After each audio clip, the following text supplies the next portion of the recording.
गुजर, यहाँ तो गोला बारूद नहीं, सेब है। अबे ठीक तरह से देखना। अबे मरवाएगा क्या? तेरे को देखने को नहीं आता? ऊपर सेब और संतरे, माल नीचे होगा। नसत नका गुजर काका, नसत पाहना बे त्या तंचीमध्ये बे, त्या तंचीला उगदून पाहना बे. अगं पुरा पाहिलं नाही ती, पुरा उगदून टाकून येते, काय चिरस आहे ती.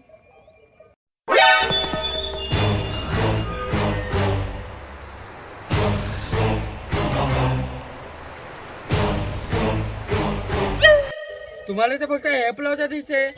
गोला बारूद चांगलं तर शेपला संत्रा बैगन चालला त्या रुपयाच्या चक्कर मध्ये मला बर्बाद केलं तुम्ही मला दोघांना. आजच्या वाजताला ज्या लोक मला येते